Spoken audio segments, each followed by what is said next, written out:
kita buka aplikasi dan website online, pasti sering banget ketemu iklan-iklan pinjaman online. Udah gitu, iklan-iklannya dibalut dalam berbagai hal yang menarik yang membuat kita tuh semakin ingin dan tertarik untuk sekedar tahu mengenai hal yang mereka tawarkan. Ditambah, syarat pinjaman online juga sangat mudah, seperti foto KTP dan diri aja.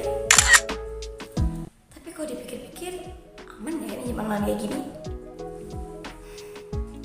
Halo teman-teman, saya Zahra Ulansari dengan NIM A101120136, mahasiswi Fakultas Hukum Universitas Tanjung Pura, ingin mengajak kalian untuk membahas mengenai pinjaman online ini. Di zaman teknologi seperti saat ini, semua hal terasa serba mudah. Begitupun dengan permodalan. Jika dulu masyarakat Indonesia sangat sulit mendapatkan pinjaman, kini untuk mendapatkan pinjaman uang begitu mudah. Satu yang memudahkan ialah adanya platform penyedia jasa pinjaman secara digital atau biasa disebut pinjaman online atau pinjol. Pinjaman online atau bahasa kerennya vintage lending dikenal juga dengan layanan pinjam meminjam uang berbasis teknologi informasi atau LPMUBT. Dan menurut peraturan OJK nomor 77-PJOK.01/2016, vintage lending adalah layanan pinjam meminjam uang dalam mata uang rupiah secara langsung antara pemberi pinjaman dan penerima pinjaman berbasis teknologi informasi. Inovasi pada bidang keuangan ini memungkinkan pemberi pinjaman tidak bertemu langsung dengan penerima pinjaman saat melakukan transaksi. Sedangkan proses transaksi pinjam-meminjam dilakukan melalui sebuah sistem yang telah disediakan seperti lewat aplikasi ataupun lewat laman website.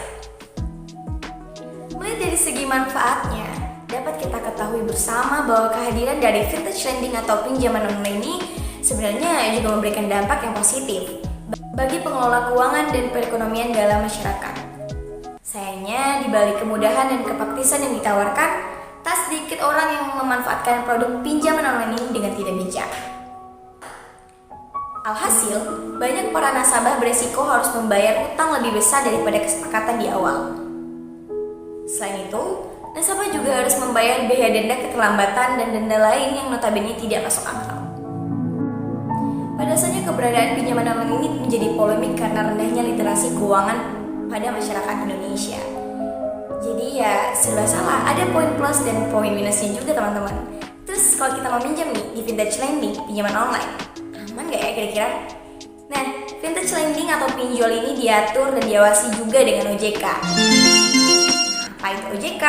OJK atau Otoritas Jasa Keuangan adalah lembaga negara yang dibentuk berdasarkan Undang-Undang Nomor 21 Tahun 2011 yang berfungsi menyelenggarakan sistem pengaturan dan pengawasan yang terintegrasi terhadap keseluruhan kegiatan di dalam sektor jasa keuangan, baik sektor perbankan, pasar modal, sektor jasa keuangan non-bank seperti asuransi, dana pensiun, lembaga pembiayaan, dan lembaga jasa keuangan lainnya, termasuk mengenai vintage lending atau pinjaman online ini.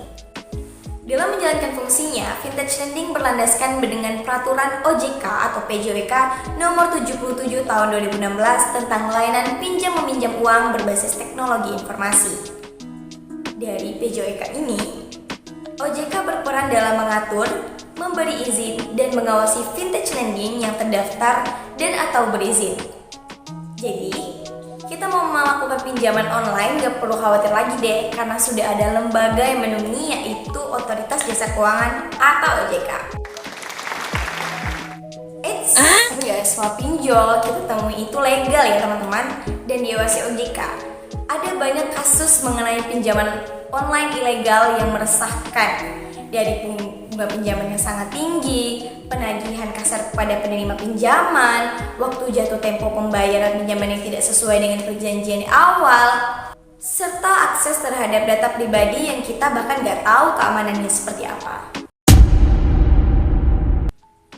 Untuk itu, jika ingin melakukan pinjaman online, harus dipastikan kita meminjam pada vintage lending atau pinjaman online yang legal. Kita bisa melihat legalitasnya melalui perizinan OJK atau Otoritas Jasa Keuangan. Karena vintage lending yang legal memiliki izin resmi dari Otoritas Jasa Keuangan.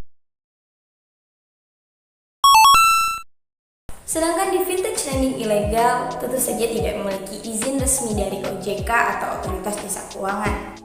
Informasi dana dan denda juga tidak transparan, penagihan tidak memiliki batas waktu, dan mampu mengakses seluruh data yang ada di ponsel kita.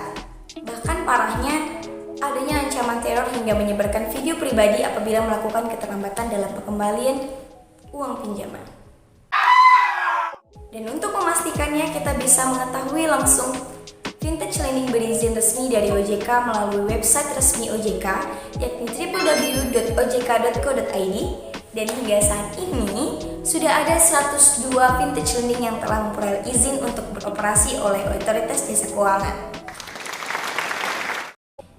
Tapi kalau dipikir-pikir, mengenai pinjaman online ilegal ini ada sanksi hukumnya nggak ya? Mengingat nih, payung hukumnya ini berlandaskan akan peraturan OJK yang tidak secara jelas dan tegas memberikan sanksi hukum mengenai pinjaman online ilegal ini.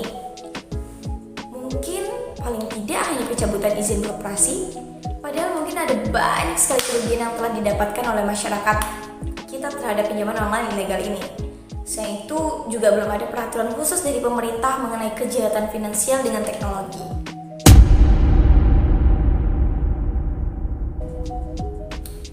Mengkhawatirkan.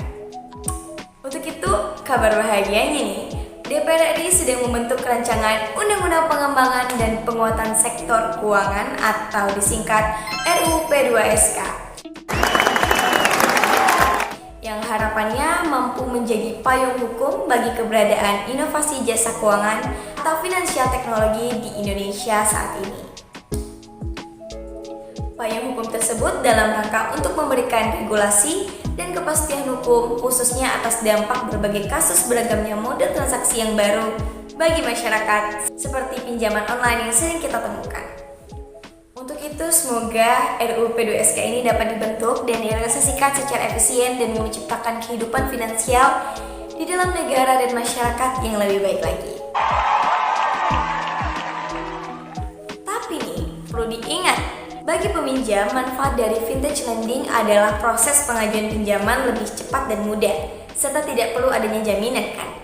Namun perlu diingat juga nih teman-teman, bahwa meminjam di vintage lending juga ada resikonya, yaitu suku bunga pinjaman yang cukup tinggi dan denda yang harus dibayarkan ketika kamu telat membayar pinjaman online. Apalagi jika nasabah tidak bijak dalam penggunaan dana hasil pinjaman online. Hal inilah yang menimbulkan berbagai kasus dari dampak pinjaman online, terutama pinjaman online ilegal, jadi bertebaran. Bahkan ada yang sampai bunuh diri saking gak kuatnya. Jadi, pastikan jika kamu ingin meminjam, lakukan sesuai kebutuhan dan kemampuan bayar ya.